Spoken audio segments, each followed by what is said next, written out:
We are continuing our study of the books of history. These are 12 books that give us a history of Israel from the time of the conquest up until and through the rebuilding of the wall following the Babylonian captivity. In Joshua, we have a record of Israel's conquest of Israel. In Judges and Ruth, we have a record of the 350 years the Israelites were ruled by judges. In 1 Samuel, we have a record of King Saul's reign. In 2 Samuel, a record of David's reign. 2 Samuel ended with David's last great sin, the taking of a census. We now have come to 1st and 2nd Kings and 1st and 2nd Chronicles. These books pick up, or at least the books of Kings pick up where 2 Samuel left off with the death of King David and the reign of King Solomon. If we read through 1st and 2nd Kings, we will learn about the reign of Solomon and the 350 years of Israel's time that's called the time of the divided kingdom.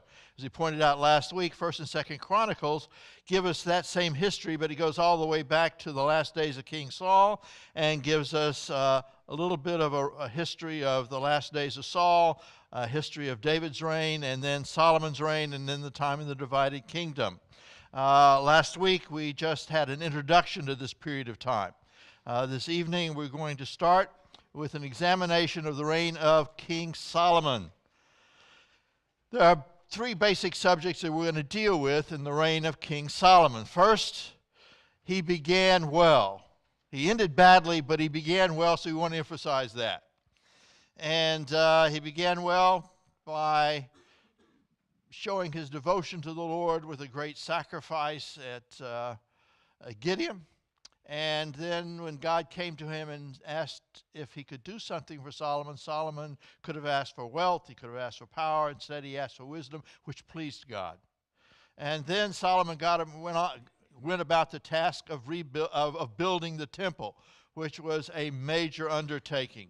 And then finally, we will deal with Saul's sad decline. Unfortunately, what began well didn't end particularly well. So, with that little bit of an overview of what we're going to be examining in the reign of King Saul, let's look at the beginning. He began well. He loved the Lord and determined in his heart to follow David's example, and that became evident when he offered 1,000 burnt offerings in Gibeon. Now, he was living in Jerusalem, and all he did was he traveled about 5 or 6 miles to the city of Gibeon. Now, we were introduced to the Gibeonites 400 years earlier when Joshua led the children of Israel across the Jordan River to conquer the land of Canaan. Remember, he traveled across, and then he went south, and then he went north. And pretty much all these city-states in the land of Canaan recognized that there was not much they could do to hold off the 2 to 3 million Israelites who were coming into the land of Canaan. And God had given Joshua instructions to wipe them all out. The Gibeonites got wind of all that, and they came to Joshua and said, "We are from a distant country." They had moldy bread, remember that? Moldy bread and worn out sandals and ragged clothes. And rather than seeking the Lord's guidance, Joshua jumped the gun and said, "Okay, we will make a treaty with you." They said, we come from a far country, and we want to make a treaty with you because we know God is on your side. And they went on and on and on. It was all very impressive. And Joshua made a treaty with them, only to discover shortly afterwards that they only lived a few miles away. But they'd made a treaty, a peace treaty, and they couldn't break it. But Joshua could do this. He could penalize them by making them woodcutters for the tabernacle from that day forward, they and their descendants, which brings us to Gibeon. They lived in Gibeon, and guess where the tabernacle was? In Gibeon. Now, tabernacle wasn't always in Gibeon. We know that for the first 400 years in Israel's history in Canaan, it traveled around a bit. And very early on, the tabernacle was separated from the Ark of the Covenant. In fact, during David's reign, David took the Ark of the Covenant into Jerusalem where he built a tent for it, and the tabernacle traveled around. But at this time, when Solomon began his reign, the tabernacle was at Gibeon, and probably because the Gibeonites were the ones who were taking care of the wood for the sacrifices. And in the end, it turned out pretty well for the Gibeonites. Solomon's reign, as I pointed out, began well. He loved the Lord. He determined in his heart to follow David's example. And then right at the very beginning of his reign, he traveled from Jerusalem to Gibeon, where he offered up 1,000 burnt offerings. He invited all the leaders of Israel to join him in worshiping the Lord there. His only failure, however, at this point, was he sacrificed at a high place. But then the tabernacle was there. He was a bit of a bind. As I've mentioned on a number of occasions, when the children of Israel came into the land of Canaan, God gave them a number of instructions. And one of them was, don't worship on the high places. Now, normally when you read through Kings and Chronicles, and you read about high places, the children of Israel worshiping on the high place here, the high place there, a high place over yonder, it was probably, they were probably worshiping idols. It was a Canaanite custom to build altars to their false god on high places, on hills, because they believed that the closer they got to heaven, the closer they got to their God, and the more likely it would be that he would answer their request. So often you read about the children of Israel worshiping on high places. They were worshiping idols. But they so much liked the idea of worshiping on high places, they worship Jehovah on high places too. So sometimes it's a little hard to follow the argument. In this particular case, guess where they put the tabernacle? On a high place. Now God was happy that they were worshiping him as opposed to an idol, but he still didn't want them to worship him on high places. And that's really key right here. It's a little incidental. He criticizes Solomon for worshiping him at the tabernacle at the high place. Why? Because he did not want the Israelites, nor does he want us, to adapt our worship of him to the culture of our day. We have a terrible habit of doing that. The Bible gives us a roadmap for worshiping God. It tells us who he is and how we're to approach him. And God does not want us to go out into the pagan world to come up with other ways of approaching him. So Solomon began well. He offered up 1,000 burnt offerings. He invited all the Israelite leaders to come and worship with him. But he did worship at a high place in Gibeon. Let's continue and read from 1 Kings chapter 3. Solomon showed his love for the Lord by walking according to the statutes of his father David, except that he offered sacrifices and burned incense on high places. But he was still at the tabernacle. Keep in mind, it was a tabernacle. He was worshiping Jehovah, not a false god. The king went to Gibeon to offer sacrifices, for that was the most important high place. And Solomon offered 1,000 burnt offerings on that altar. Then Solomon spoke to all Israel, to the commanders of thousands and commanders of hundreds, to the judges, and to all the leaders in Israel, the heads of families. And Solomon and the whole assembly went to the high place at Gibeon for God's tent of meeting. That's another expression for tabernacle. The tent of meeting or tabernacle was there, which Moses, the Lord's servant, had made in the desert. Solomon began well. He loved the Lord. He was devoted to the Lord. He offered up sacrifices. His only failure was that he offered up his sacrifices at a high place, but the tabernacle was there. Now, God was very pleased. Unhappy with the high place, but very pleased. Is God gracious or what? This is also encouraging. Sometimes we are a little flawed in our approach to God too, but God recognized that Solomon wanted to do the right thing, and even though he was displeased about the high place, he was very pleased with Solomon wanting to worship him, offering up the sacrifices, inviting all the leaders of Israel to come. It wasn't just Solomon's personal devotion to the Lord. Solomon wanted all the leaders of Israel to be worshiping Jehovah, the God of Abraham, Isaac, and Jacob. So God came to him at night and said, "What can I do for you?" Let's read about it. At Gibeon, the Lord appeared to Solomon during the night in a dream, and God said, "Ask for whatever you want me to give you." And Solomon could have requested power and wealth. He chose not to. Instead, he asked the Lord for wisdom. Solomon answered, "You have shown great kindness to your servant, my father David, because he was faithful to you and righteous and upright in heart. You have continued this great kindness to him and have given him a son to sit on his throne to this very day. Now, O Lord my God, you have made your servant king in place of my father David, but I'm only a little child and do not know how to carry out my duties. Your servant is here among the people you have chosen, a great people, too numerous to count or number. So give your servant a discerning heart to govern your people and to distinguish between right and wrong. For who is able to govern this great people of yours?" God asked Solomon what he could do for him. Solomon asked for wisdom, and God was delighted with Solomon's request. Point. You want to please God? Ask for good tools to serve him. That's what strikes me about this. Yes, if you're ill, pray that God will heal you. And if you're busted and you're going bankrupt, ask for financial help. But notice what he was asking for here. He could have asked for money. He could have asked for power. He could have asked for long life. He asked for better health. Instead, he says, give me a tool to better serve you. And I think this is a little key on how we are. And God was thrilled.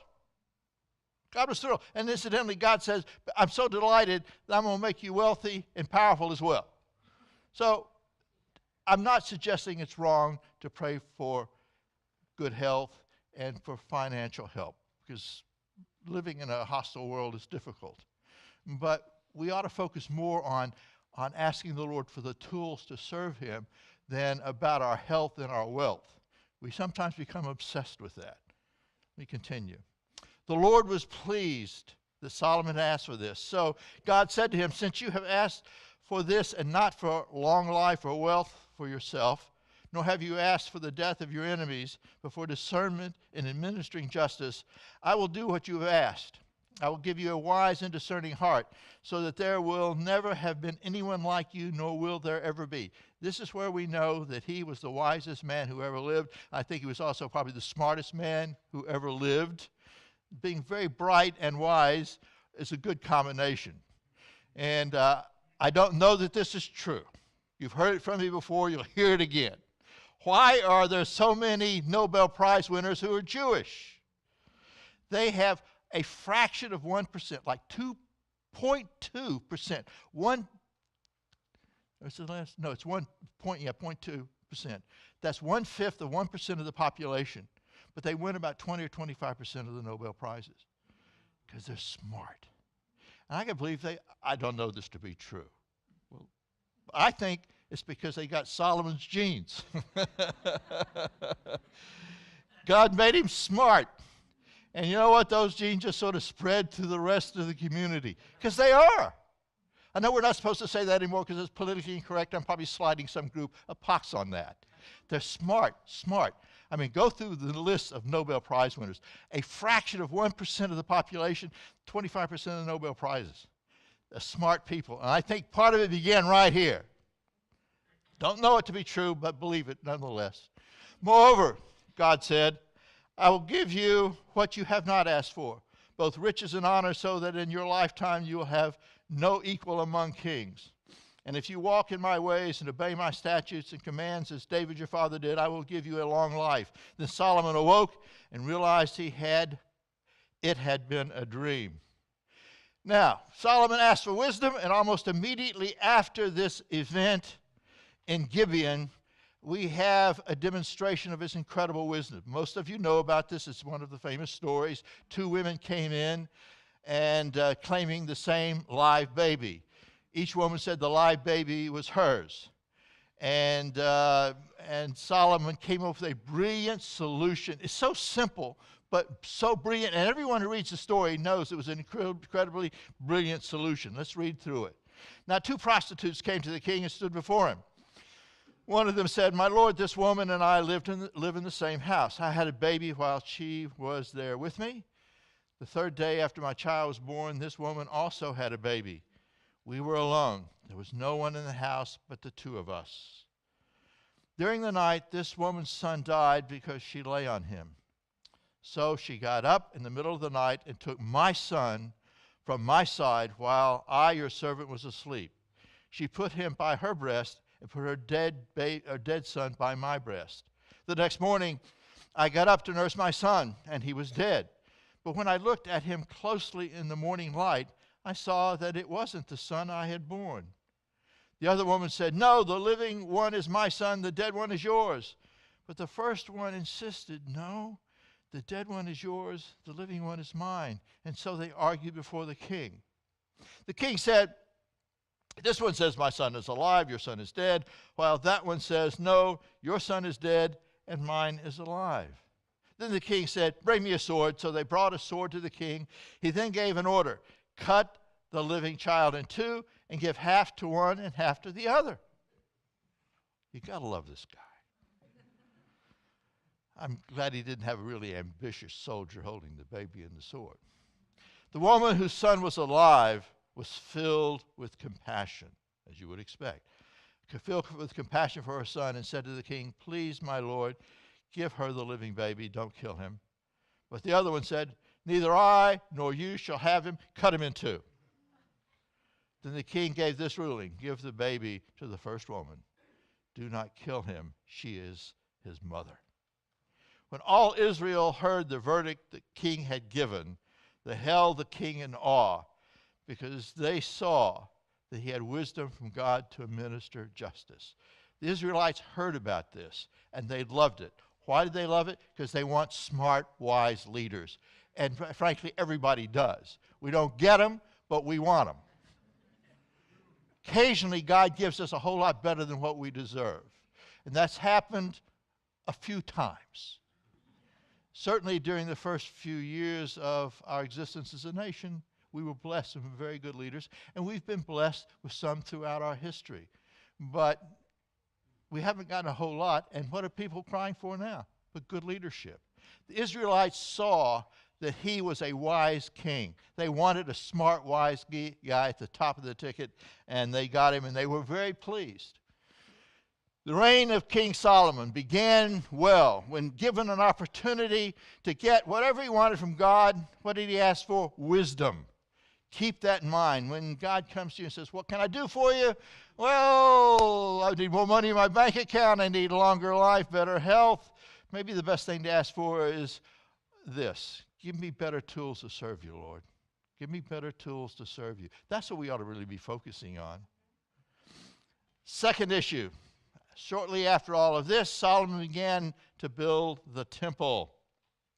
The story of Solomon and building the temple was a story that began years earlier.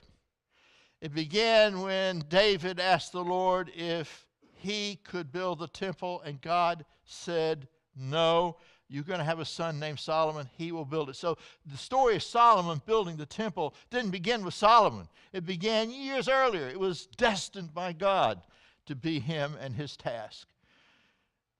1 Chronicles 22, then David called for his son Solomon and charged him to build a house for the Lord, the God of Israel. David said to Solomon, my son, I had it in my heart to build a house for the name of the Lord my God. But this word of the Lord came to me. You have shed much blood and have fought many wars. You are not to build a house for my name, because you have shed much blood on the earth in my sight. But you will have a son who will be a man of peace and rest. I will give him rest from all his enemies on every side. His name will be Solomon, and I will grant Israel peace and quiet during his reign. He is the one who will build a house for my name. He will be my son, I will be his father, and I will establish the throne of his kingdom over Israel forever. The story of Solomon building the temple is a story that began years before Solomon was even born. It began with the request King David, his father, made, and when God said no, but Solomon will do the job. So it began earlier. Now, building the temple was a very expensive enterprise. As we work our way through the story of Solomon building the temple, you're going to find that tens of thousands of men were involved in the construction. He had 30,000 going to what's modern, to Tyre and Sidon, Phoenicia, which is modern-day Lebanon, to cut timber.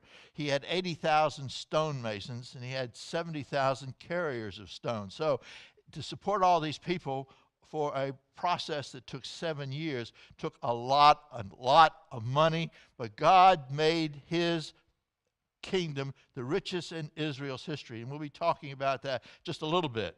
Now, when we talk about Solomon's reign being the richest in Israel's history, you need to keep in mind that it was his father David who laid the groundwork. His father David unified this ragtag nation. There were a bunch of disparate tribes going in different directions, and actually they would often fight against each other. He unified them, established a capital in Jerusalem. He conquered and subdued all the Canaanite city-states within the border of Israel. He conquered the surrounding Gentile nations, and he established a great army. He set up a structure that was healthy and prosperous, and when Solomon came to the throne, it was all sort of laid out for him.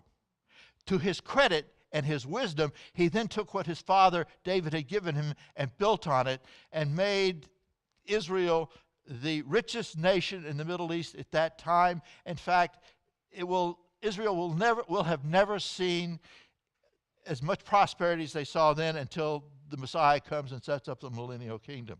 His reign was the richest in history. David prepared it, and Solomon expanded on it. Let me just read a little bit about what the Bible says about the richness of his reign. The weight of gold that Solomon received yearly was 666 talents. That was 25 tons of gold, not including the revenues brought in by merchants and traders. Also, all the kings of Arabia and the governors of the land brought gold and silver to Solomon. Now, part of the deal was Solomon, or David, and then later Solomon, had conquered all the surrounding Gentile nations. They became vassal states of Israel, and they had to pay tribute to Israel. So there's this massive amount of gold coming into Israel yearly.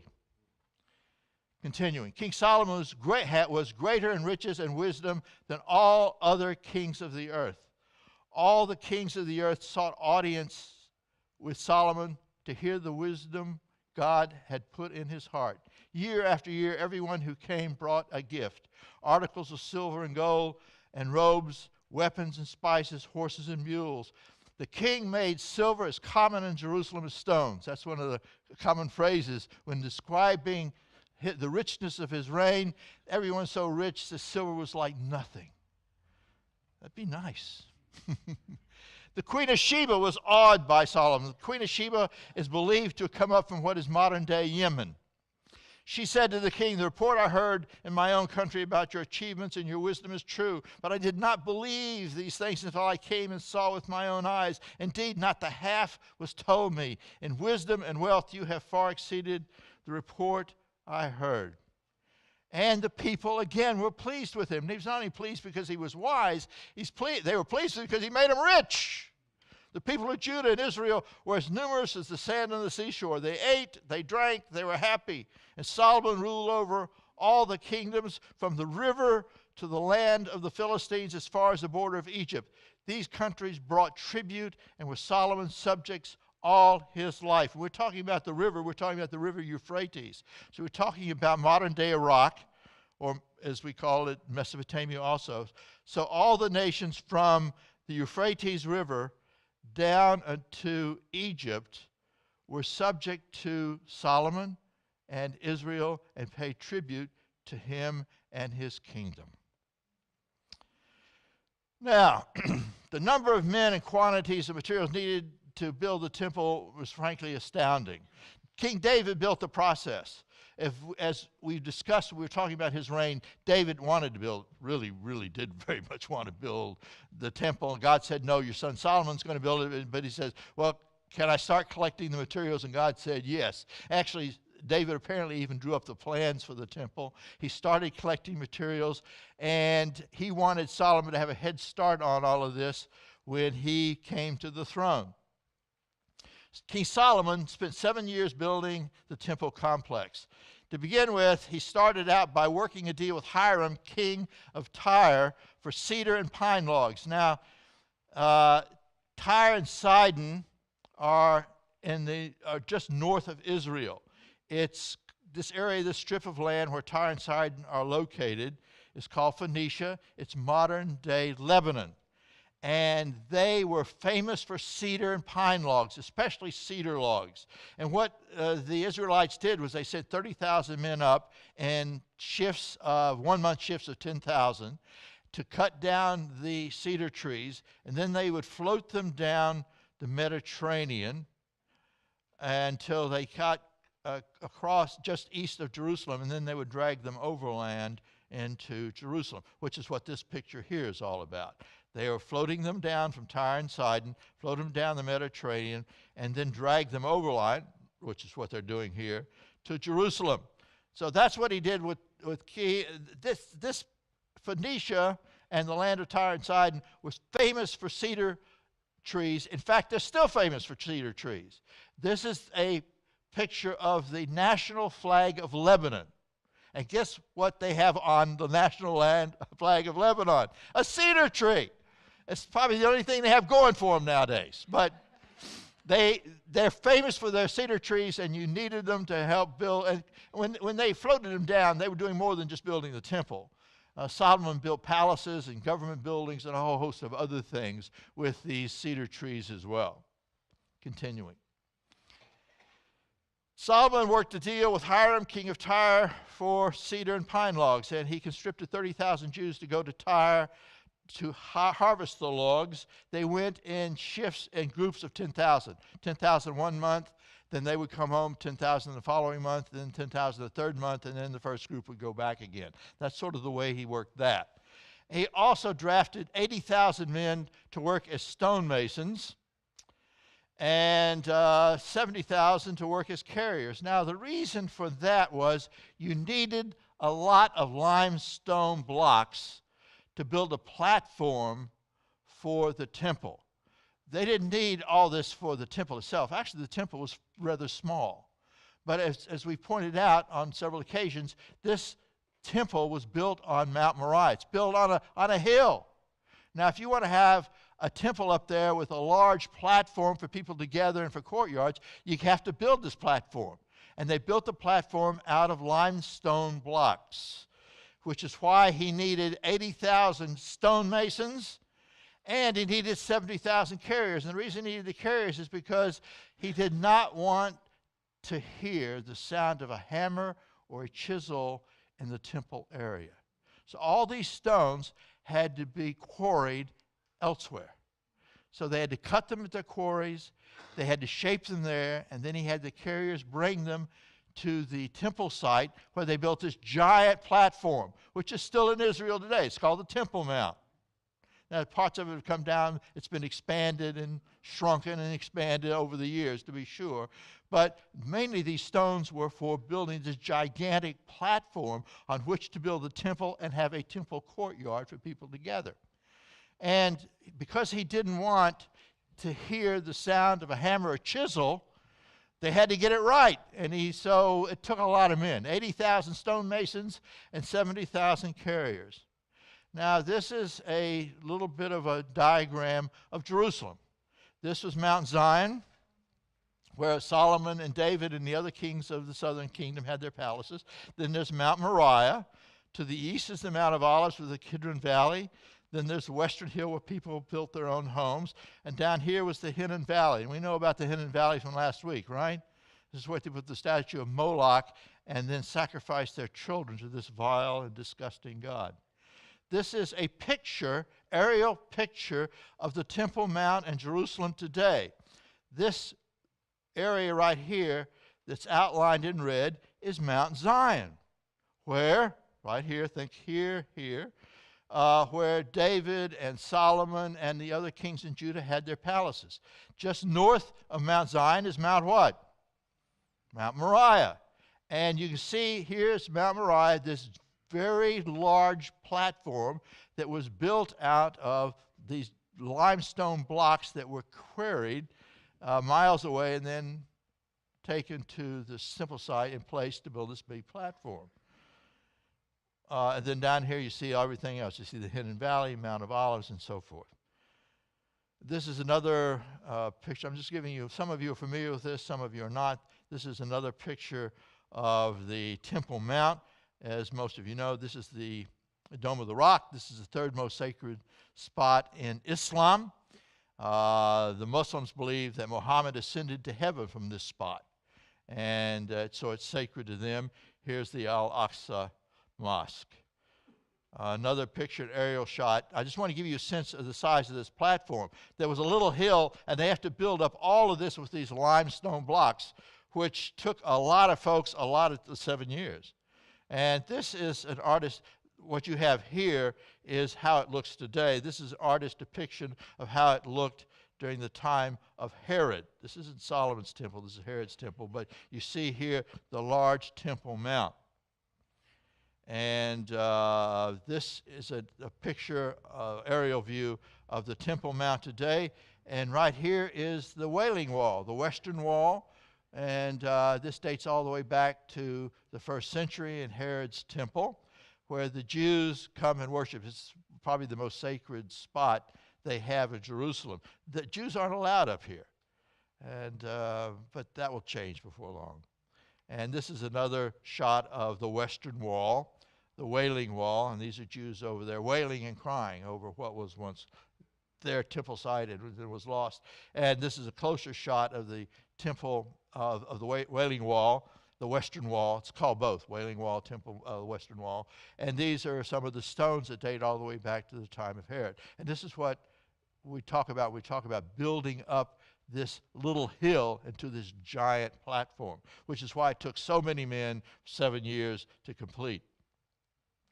So, the number of men and quantities of material were astounding. David began the process. Solomon spent 7 years building the temple complex. He worked a deal with Hiram for cedar logs. He sent 30,000 Jews to Tyre to harvest the logs. He drafted 80,000 men to work as stonemasons and 70,000 men to work as carriers. The temple was small, but really quite beautiful. It was only 2,700 square feet. Now, when you get some pictures of Herod's temple, Herod expanded on it.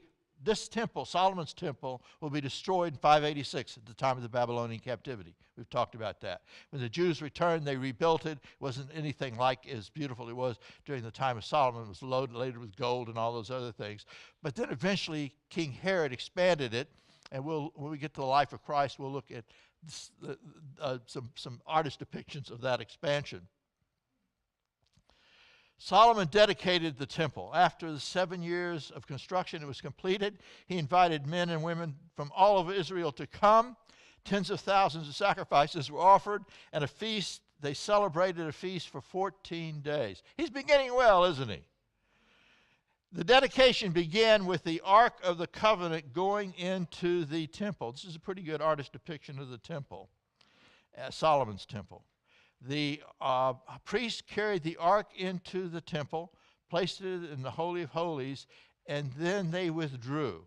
And as soon as they withdrew, the glory of the Lord filled the temple in much the same way as the glory of the Lord had filled the tabernacle when Moses finished building it 400 years earlier in the wilderness.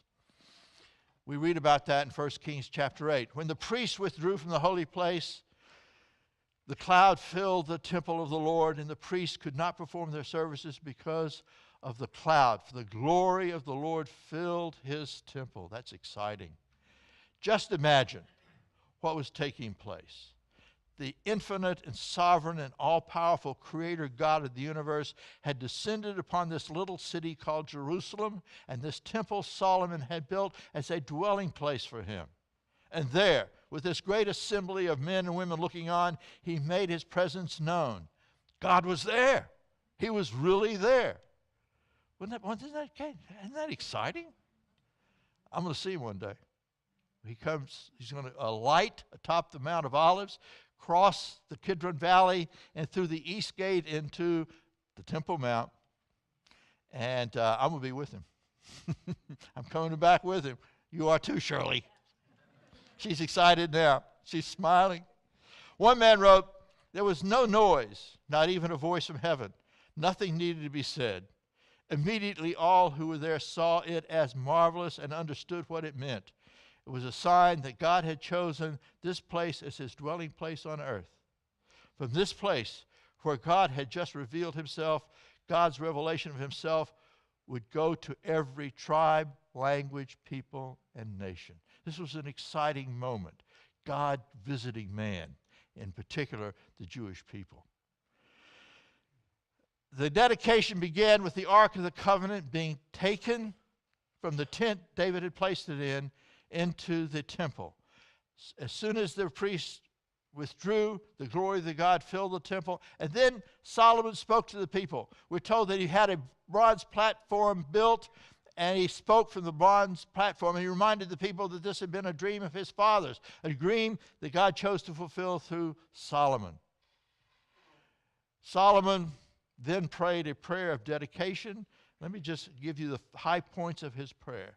He prayed that the house of David, prayed for the house of David and for the kings who would follow. His prayer anticipated Israel's future sins. You find this frequently throughout the Old Testament. Great men of God praying for the future of Israel always seem to recognize that Israel's going to have some problems. His prayer anticipated Israel's future sins and God's punishment. He prayed that God would forgive the nation. He prayed for the foreigners who would come. He prayed for the nation to be victorious over his enemies. He anticipated Israel's future exiles. He prayed that God would forgive. This then is the first two elements of our study of King Solomon. He began well, offered a lot of sacrifices, given an opportunity to ask a favor of God. He asked for wisdom. He asked for the tools to better serve God. He then set about the task of building the temple. Things were good. Israel at this point was the richest nation in the Middle East. Silver was as nothing. They were rich. They were happy. They had a great leader. And then things went downhill. Solomon got entangled with the world. And we'll read about that. We'll talk about that next week. Father, we love you. We worship you. We thank you. My prayer is that we will take what we learned from this study and apply it to our own hearts and minds. More than anything else, as I look at the life of Solomon and his great failures, I see your wonderful grace and mercy in the midst of all that. And I'm encouraged. And my brothers and sisters, I know, will be encouraged as we look at your grace and your mercy in the midst of his failures. Give us a good week, I pray. In Jesus' name, amen.